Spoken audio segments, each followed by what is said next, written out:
Another building has collapsed, life lost, property buried, and dreams shattered in seconds.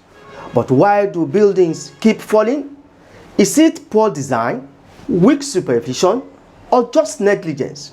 Behind every collapse is a developer in distress, families in mourning, and communities left with unquantifiable pains, emotionally and financially. These tragedies are not just statistics, they are wake-up calls. In this video, we uncover the root causes of building collapse, the devastating consequences, and most importantly, what we can all do to stop it. As highlighted in the keynote address delivered by Town Planner Tunji Odunlami, the Honorable Commissioner for Physical Planning and Urban Development, Ogun State, the address was part of one-day event organized in honor of Professor Leke Oduwaye by the Department of Urban and Regional Planning, University of Lagos, in collaboration with Hadron Homes. At Cable Plus Property Media, we are committed to bringing to your doorstep vital information on land and landed property, land documentation, planning permit procurement, government policies on land, and many more. Join us today on all our social media platforms for insights that protect your investment and empower your decision. Paint a picture of what a building collapse is. Building collapse is a catastrophe.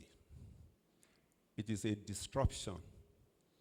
It is a failure and a bankruptcy all interwoven. It is a catastrophe because of the human and material losses that it entails. It is a disruption of the lives and living of those who are directly affected and those who are not.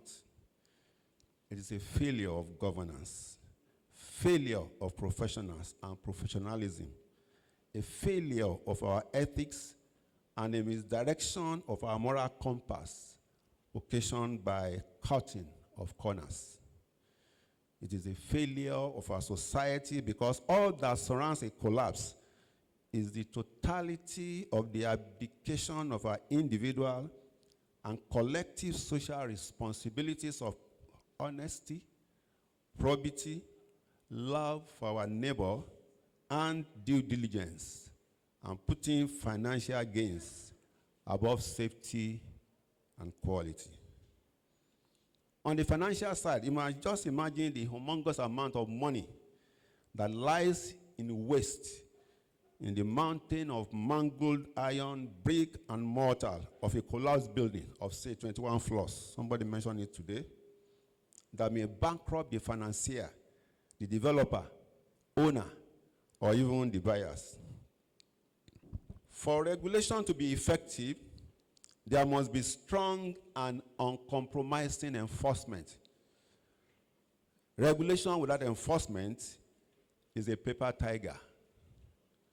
However, this very crucial assignment is beset by a myriad of challenges, and we have had so many today, including inadequate personnel.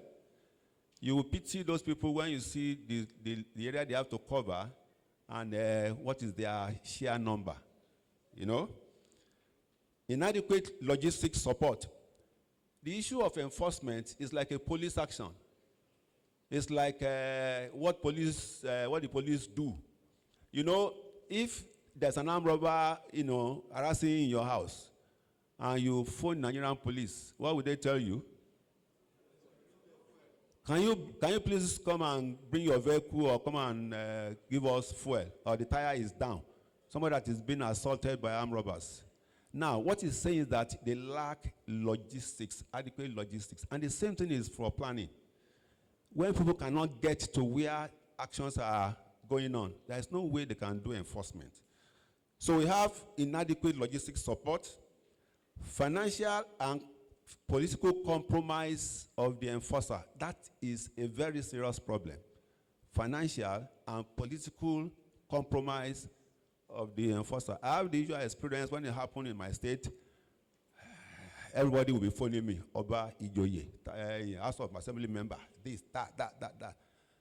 You know, but I think the solution is to be strict about enforcement. And then we have the reluctance to punish culpability. People have said so this morning. So many committees, recommendations, how much of those recommendations have been implemented? The chairman says so. How many people have been punished? Professional bodies too, how many people have been asked to sit down before their ethics committee and their discipline for professionalism? So, I've been in town planning and building regulatory practices for 33 years and still counting, spanning across two contiguous states in Nigeria, the fastest growing areas of Nigeria. And I've come to know that recurrence of building collapse is a consequence of regulatory failure, both by government and the professional registration bodies. Why do I say so? Government has the statutory responsibility with all the enforcement powers. The professional bodies have the statutory power to punish their members who engage in unprofessional practices. Like I said, how many builders, how many architects, how many town planners that are involved in any building collapse have been adequately sanctioned? I still wait to have the list.